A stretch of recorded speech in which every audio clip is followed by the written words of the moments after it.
परम पूज्य श्री शुक्राचार्य जी को कालनेमी का प्रणाम। कल्याणमस्तु वत्स। कहो कालनेमी, किस प्रयोजन हेतु यहाँ आगमन हुआ है? गुरुदेव, सभी राक्षसगण दुखी एवं परेशान हैं। शक्ति संपन्न होकर भी असहाय से पड़े हैं। वे सभी धरती पर जाकर कुछ करना चाहते हैं। इसी हेतु सभी आपका आशीर्वाद एवं मार्गदर्शन चाहते हैं। हे कालनेमी, मैं सदैव से ही राक्षसों का मार्गदर्शक रहा हूँ और आज भी उन्हें मार्गदर्शन देने को तैयार हूँ। जाओ, सभी को यहाँ भेज दो। गुरुदेव, इस अनुकंपा के लिए राक्षस समुदाय सदैव आपका आभारी रहेगा।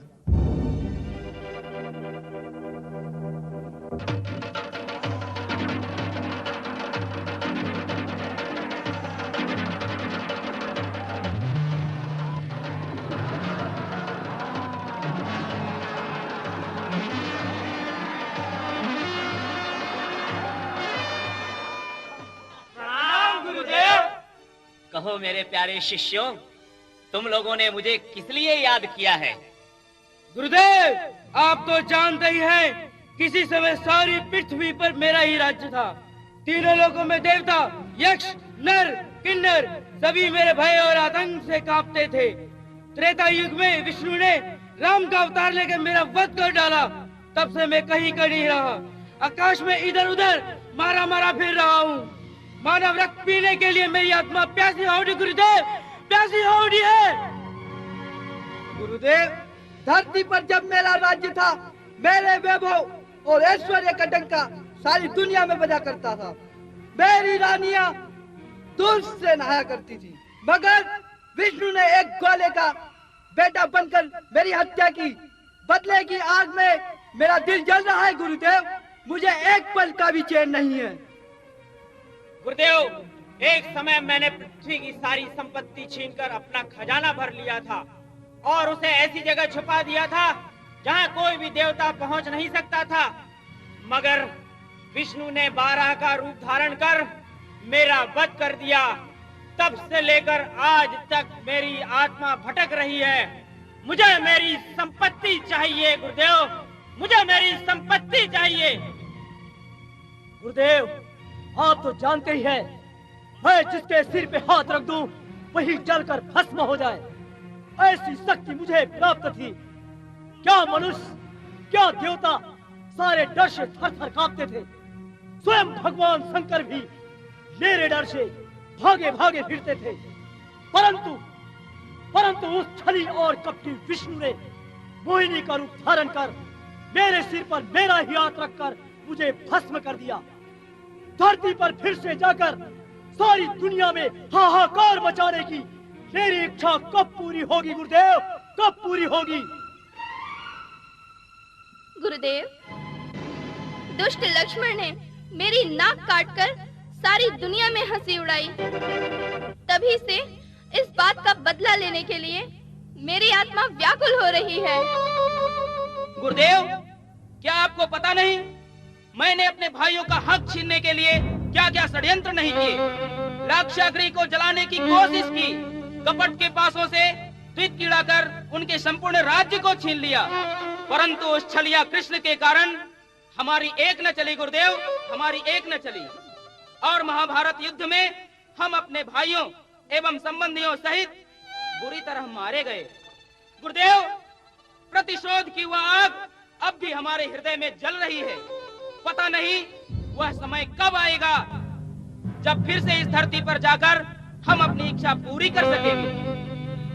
गुरुदेव, मैंने भी भरी सभा में द्रौपदी को अपमानित करने का प्रयास किया, परंतु कौन सा चमत्कार हो गया कि 10,000 हाथियों के ताकत रखने वाला मैं साड़ी खींचते खींचते थककर चूर हो गया और उसके शरीर से साड़ी समाप्त नहीं हुई। जरूर मायावी कृष्ण का ही हाथ रहा होगा। गुरुदेव, नारी को अपमानित करने की मेरी अभिलाषा पूरी नहीं हो सकी, इसलिए गुरुदेव ऐसी कृपा कीजिए कि मैं इस धरती पर जाकर पुनः अपनी इच्छा पूरी कर सकूं। हमारी बड़ी दुर्दशा हो रही है गुरुदेव, हमारी रक्षा करें। पृथ्वी पर एक बार फिर से हमारा साम्राज्य स्थापित हो, ऐसा उपाय हमें बताएं गुरुदेव। हे राक्षसगण, मैंने तुम सभी की बात बड़े ध्यानपूर्वक सुन ली है, परंतु धरती पर एक नए देवता का उद्भव हो चुका है। कौन सा देवता? विज्ञान देवता। आज मनुष्यों ने बड़ी बड़ी वैज्ञानिक शक्तियां प्राप्त कर ली हैं। सभी देवता उनके अधीन हो रहे हैं।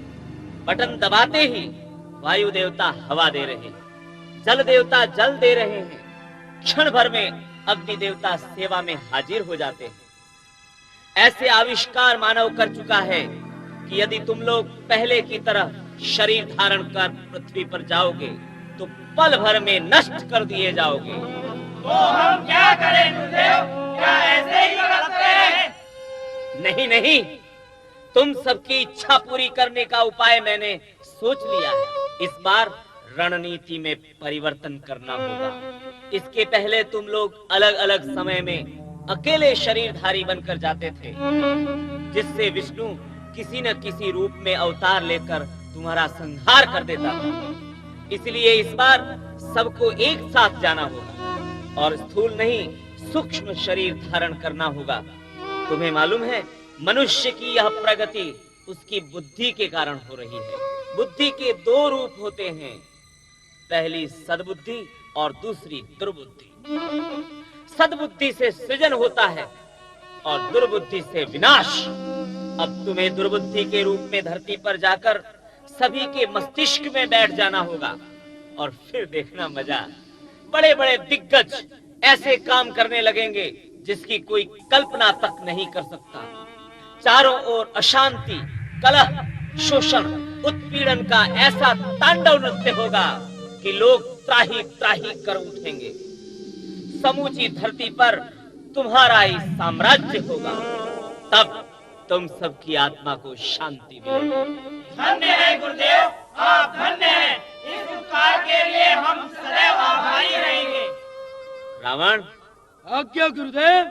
तुम पाखंडी धर्माचार्य के रूप में धरती पर जाओ और लोगों को यह शिक्षा दो कि कर्मकांड और आडंबर ही सब कुछ है। त्याग, तपस्या, सेवा, प्रेम, सत्य और न्याय का कुछ महत्व नहीं है। तुम धर्म को एक धंधा और व्यवसाय बना डालो। कंस, जो आज्ञा गुरुदेव। तुम शासन तंत्र पर अपना आधिपत्य जमा लो। प्रशासन तंत्र को दिशाहीन कर दो, जिससे सभी देश सेवा और राष्ट्र सेवा को भूलकर अपना स्वार्थ सिद्ध करने लगे और जन सेवा के बदले सत्ता के लोभ का मजा लूटने में लग जाए। हिरण्याक्ष, आज्ञा गुरुदेव। तुम धरती पर जाकर व्यापारियों के दिलो दिमाग में बैठ जाओ और उन्हें मिलावटखोरी, जमाखोरी, कालाबाजारी आदि सब सिखाओ। उन्हें ऐसी प्रेरक शक्ति दो कि पैसे के अलावा और कुछ दिखाई न दे। शूर्पणखा, आज्ञा गुरुदेव।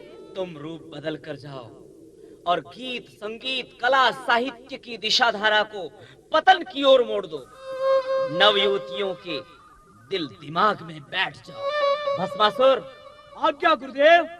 तुम भी अपना सूक्ष्म रूप लेकर जाओ और धरती के देवता विज्ञान को बनाने वाले वैज्ञानिक के मस्तिष्क में बैठ जाओ और उनसे विकास की जगह विनाश का कार्य करो, ताकि दुनिया को बनाने की अपेक्षा बिगाड़ने की सोचो। दुर्योधन, आज्ञा गुरुदेव। दुशासन, तुम दोनों भाई धरती पर जाओ और अपनी माया रच दो। एक ऐसा लोभ जगा दो कि सभी के मन में भाई का भाव समाप्त हो जाए। उन्हें भाई शत्रु के समान दिखाई दे और वह सारा हक छीन ले। घर घर में कलह मच जाए और दुशासन, तुम युवकों के मन में नारी को अपमानित करने की ललक पैदा कर दो। बस बस बस, सारे समाज का पतन निश्चित समझो, निश्चित समझो, निश्चित समझो।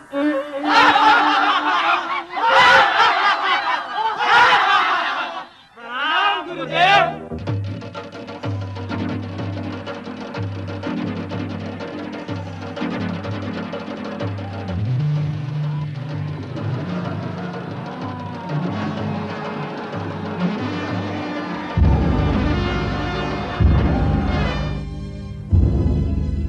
शूर्पणखा तुम? भस्मासुर तुम? हाँ, मैं गुरु शुक्राचार्य के आदेश पर वैज्ञानिकों के मस्तिष्क में बैठ गया हूँ। अब देखना मेरा कमाल। मैं भी गुरु शुक्राचार्य के आदेशानुसार इस धरती पर एक मॉडर्न गर्ल के रूप में आ गई हूँ। मैं भी कम कमाल नहीं दिखाऊंगी।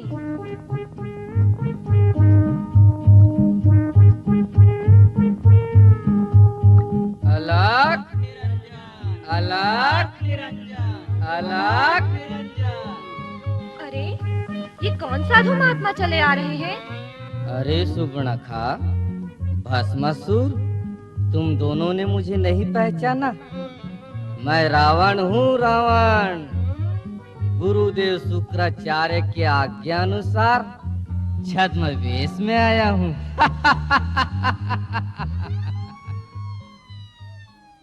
मैं हिरण्याक्ष हूँ, हिरण्याक्ष। गुरुदेव के आज्ञा अनुसार एक महामक्कार पूंजीपति के रूप में इस धरती पर आया हूँ।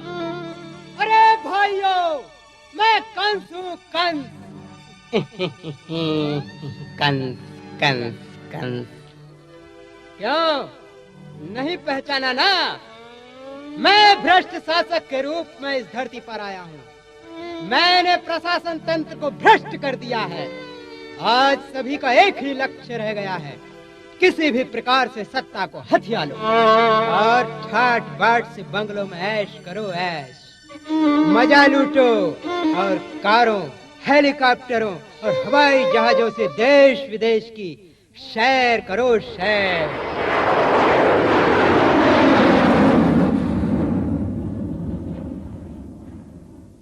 मैं दुर्योधन हूँ, दुर्योधन। मैंने भी अपना काम बखूबी निभाया। आज शायद ही ऐसा कोई घर मिले जहाँ महाभारत ना छिड़ा हो।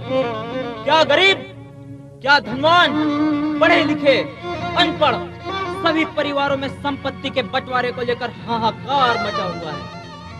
भाई भाई को मार रहा है, मुकदमेबाजी हो रही है और मुझे बहुत मजा आ रहा है। मेरे बहकावे में आकर आज का वैज्ञानिक जन कल्याणकारी आविष्कारों को छोड़कर एटम बमों और विनाशकारी हथियारों के निर्माण में लगा हुआ है। मेरा कमाल तो अब देखना। जिन उपग्रहों के माध्यम से लोग आज टेलीविजन में सिनेमा देख रहे हैं, मनोरंजन कर रहे हैं, उन्हीं उपग्रहों के माध्यम से विध्वंसकारी मिसाइल छूटेंगे, जिससे इस हरी भरी पृथ्वी के टुकड़े टुकड़े हो जाएंगे। मैंने धर्म शास्त्रों की आड़ लेकर जाति पात, ऊंच नीच, छुआछूत की भावनाओं को इस कदर भड़काया है कि लोग एक दूसरे के खून के प्यासे हो रहे हैं। मैंने सैकड़ों धर्म संप्रदाय खड़े कर दिए। लोग धर्म के नाम पे लड़ मर रहे हैं। धर्म की आड़ में मैंने चारों ओर भाग्यवाद, चमत्कारवाद, भूत प्रेत, अंधविश्वास आदि झूठी मान्यताओं की जड़ें लोगों के मनों में जमा दी है कि लोग पुरुषार्थ करना छोड़ हाथ की रेखाएं पढ़वाते फिरते हैं। कोई ग्रह नक्षत्र की शांति करवाता है तो कोई तांत्रिकों के चक्कर में पड़ा हुआ है। अलग। वर्तमान में सारी दुनिया के समक्ष विकट समस्याएं उपस्थित हो गई हैं। उसका मुख्य कारण यही है।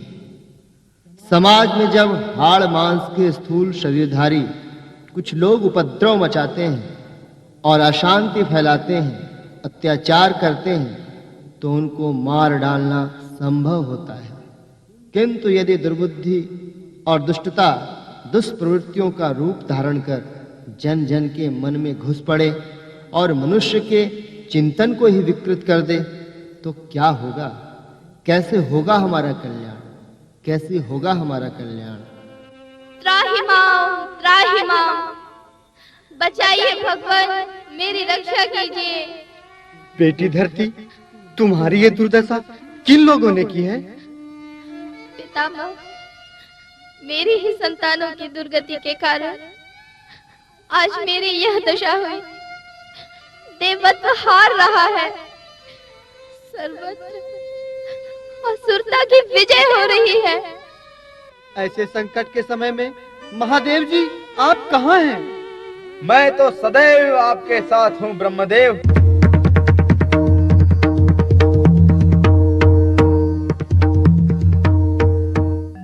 पर जो घोर संकट की घड़ी आई है, मैं उससे अनभिज्ञ नहीं हूँ। किंतु जिस प्रकार बच्चे के रोने पर ही माँ उसको दूध पिलाती है, उसी प्रकार आप सभी की पुकार सुनकर मैं प्रकट हुआ हूँ। हे पितामह, आद्य शक्ति ने आपको इस सृष्टि का जन्मदाता और मुझे संतुलन करता बनाया है, किंतु पालन करता तो स्वयं भगवान श्री विष्णु हैं। अतः हम सभी को मिलकर उन्हें ही पुकारना होगा। आप ठीक कह रहे हैं प्रभु।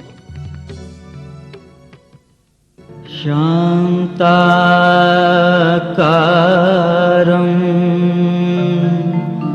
भुजगशयनं पद्मनाभं सुरेशम्।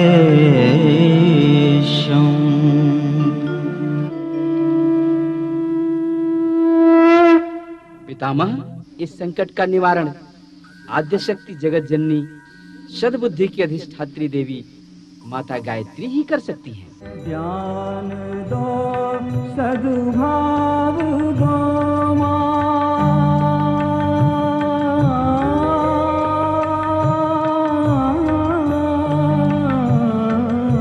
ज्ञान दो सद्भाव दो सद्कर्म का दो आचरण। ज्ञान दो सद्भाव दो सद्कर्म का दो आचरण। वेद माता देव माता विश्व माता को। कहो पुत्रों, कैसे पुकारा? हे जगदम्बे, हम सभी देवता आपसे ही शक्ति पाकर संसार के दुखों को दूर कर पाते हैं। मेरे पुत्रों, वर्तमान युग की समस्याओं के निराकरण के लिए एक विश्वव्यापी विचार क्रांति अभियान छेड़ना होगा। सृष्टि के आरंभ में ऋषियों को मैंने ज्ञान और विज्ञान की शिक्षा दी थी। उसी के द्वारा अब ऋषि जीवन प्रणाली पर समस्त संसार को चलना होगा। हे विष्णु, तुम शीघ्र ही अवतरित होकर मेरी साधना करो और जन जन तक विस्तार करो। मेरी सारी शक्तियाँ तुम्हारे अधीन रहेंगी। युग युग की रक्षा करने वाली युग शक्ति का अवतरण हुआ। युग शक्ति का अवतरण हुआ। अवतरित हुई माँ गायत्री, अवतरित हुई माँ गायत्री। युग शक्ति बनी निश्चय जानो, आ गया समय युग बदलेगा, आ गया समय युग बदलेगा। इस काल शक्ति को पहचानो, इस काल शक्ति को पहचानो। अवतरित हुई माँ